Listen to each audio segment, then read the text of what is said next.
Good morning. Good morning. How are you? I'm well. How are you today? Terrific. I made a fatal error. I don't have a Really? glass of water. Oh my goodness. Yeah, we'll Oh see my how it goodness. goes. So, welcome back to Coaching Conversations. I'm Lourdes Sleeper. And I'm Maria Sabio.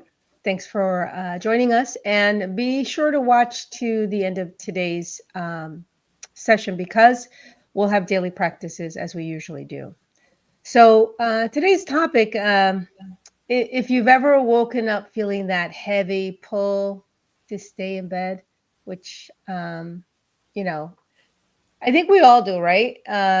You Guilty, wake up, guilty. yeah, right. You know, you have work to do, but you don't want to face it. All right. So today's episode is all about that. And as usual, we begin with Marcus Aurelius's quote: "I have to work to do it. I have to work to do as a human being, and that's why I'm getting up." And like I said, we all know that's a lot easier said than done, right? Yeah, absolutely. I love my bed. I mean, that's like the big joke around here. My family knows I love to be in bed. But I don't really linger there. Like I don't spend a lot of time in bed. I'm there, you know, I have my routine and I get in bed and I'm so happy and grateful when I get into bed. And then in the morning, I have a practice of being grateful in the morning for my bed and my bedroom environment and the comfort that I have there. But um, yeah, I do like to linger in bed and will usually give myself a little time in bed just to savor that. I think that that's important. But anyway, uh, what about you, Maria? What's your habit I in the do. morning? I do. I like at the end of the day getting in bed and watching a little TV and just that moment is so relaxing.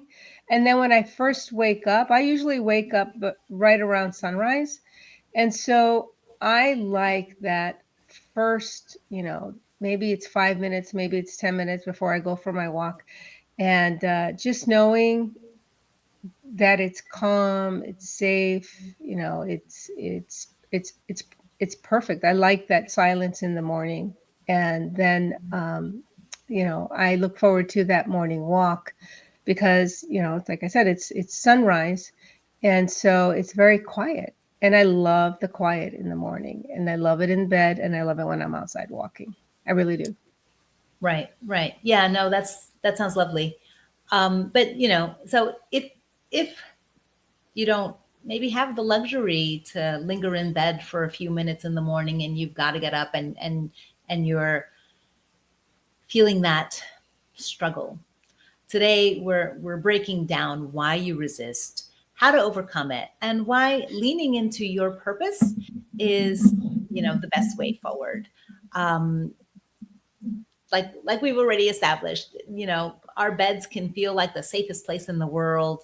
It's warm, it's comfortable, it's cozy, and it's kind of like the ultimate escape from the unknown, right? Because you are in the known at that moment, right? Yeah, absolutely. And neuroscience really backs that up because when we avoid action, our brain's threat detection system, it lights up. It's trying to protect us, but it confuses safety with comfort. And this resistance, it comes from fear, that fear of failure, discomfort, or simply not knowing where to start. And it's natural, but it keeps us stuck there. Mm. Yeah, it's the habit of hesitation, right? That little pause before you get out of bed or, before you start that project. That's your brain testing the waters for risk. But here's the truth. The moment you move past hesitation, even by 5 seconds, you build new neural pathways. You rewire your brain for action, for courage, for growth. Right. When we take action, we honor our nature, our purpose, not just our comfort. And Brene Brown reminds us of that. It's that courage is choosing what matters over what's easy. And again, with Marcus Aurelius, excuse me, with Marcus Aurelius's challenge, was I born to lie in bed? Or was I born to do the work of a human being? It's a call to purpose. Yeah, and that's such an important word for me, purpose, Hmm. because that I mean, finding meaning and purpose in your work is essential. I mean, it has been essential to me. I frequently ask myself the question, what is the good that I can do in this world? And that moves me forward. And, this fulfillment comes from living in accordance with your nature. And that means embracing your role, your talents, and your mission. Um, Angela Duckworth's research on grit shows that passion plus perseverance wins over just talent alone. So if you can reframe your work as something that is meaningful, aligned to your purpose, your resistance will start to fade. Right. I mean, that's the thing again, and we say this often. It's how you look at things that shifts them for you. If you look at it as a hardship, if your metaphor is, work is like being in a gang chain, or, breaking rocks or something like that, you're not going to be passionate about it. You're not going to be fulfilled. But if your metaphor is something that's light, that is purposeful, that is giving, that is a metaphor for embracing humanity, then it's a different perspective. You want to do what it is that you're doing, and it doesn't have to be your career. It could also be your passion, the thing that you do, twice a week or on the weekends or once a month, where you're fulfilling that purpose for yourself. Um, the other thing is, being present with your discomfort can quiet the noise that tells you to stay put. It's a practice that can then help you go beyond and get to really to the next level instead of staying stuck. Right. I mean, that's a whole, I mean, we could go in a whole nother direction in terms of like the discomfort and all that we do to move away from the discomfort and not be present with it. But when we allow ourselves to be present with the discomfort, you know, it becomes about showing up fully, not perfectly. And when you do, you find that your work isn't just a task, it's a practice in loving yourself and your potential. So, you know, how do you get up and lean in day after day? You can start with something like, a morning ritual. As I mentioned before, what works for me is that gratitude. But another option is, to go with Mel Robbins' 5 second rule and do the countdown 5, 4, 3, 2, 1, and then move. Don't give it another thought. Just move. And if it helps, chunk it down or limit the time by saying, I'm going to do this for 5 minutes. But it really is about getting started. Yeah, I mean, and you can also journal. I mean, I like the journal aspect, and it doesn't always have to be in writing. You can do the journaling by just asking yourself a question: why does this work matter? And then have some thoughts. Allow your subconscious to answer those questions. Who does it serve?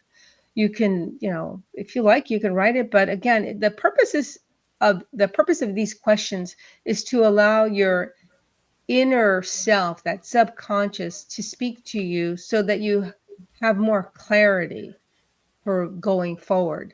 The ultimate thing is to build those micro habits, those tiny actions aligned with your purpose, like taking 2 deep breaths before you get into bed or get out of bed, or setting a clear intention for the day, whether you set that intention the night before or you set it in the morning. I like to have an idea of what's going to happen tomorrow. And sometimes I'll take a couple of notes and just leave them on my desk and say, okay, tomorrow morning I have that list that I want to tackle of those things that I'd like to do that would make me feel like I'm moving forward in my purpose. And, that's not a bad idea to do it the night before and then, take another look at it in the morning. Absolutely. And, practice self compassion. You won't do this perfectly every day. You will hesitate, and that's human. But what matters is how you show up the next time. Every time you take action, you're voting for the person you want to become. So get out of bed and vote for you. Yeah. And like I said, when overwhelm hits, come back to your breath. Do that slow nasal breathing that activates that parasympathetic nervous system, and it calms your mind. And then you're ready to get into action. Yeah, so let's anchor this with a daily practice. In the morning, when your alarm goes off, pause and say, I have work to do. I was made for this. And use the 5-second rule to break hesitation and move yourself into action. And like Maria said, journal one thing that connects your work to your deeper purpose. And practicing mindful breathing is always something that I believe in, especially during moments of resistance or overwhelm. So before we close, the biggest transformation we want you to experience here is learning to move from resistance and doubt into a space where your purpose pulls you out of bed, even when it's hard. And remember, when you experience that discomfort, it doesn't mean you're off track. It means you're human, growing, and alive. Yeah, and the real end goal is to live a life that feels worthy, where you honor your nature and your gifts every single day. You don't have to wait for motivation to strike. You just have to get up over and over again. Right. So we're proud of you. Thanks for joining us. Keep leaning in, keep rising. And if you like to support us, don't forget to like and subscribe. Till next time.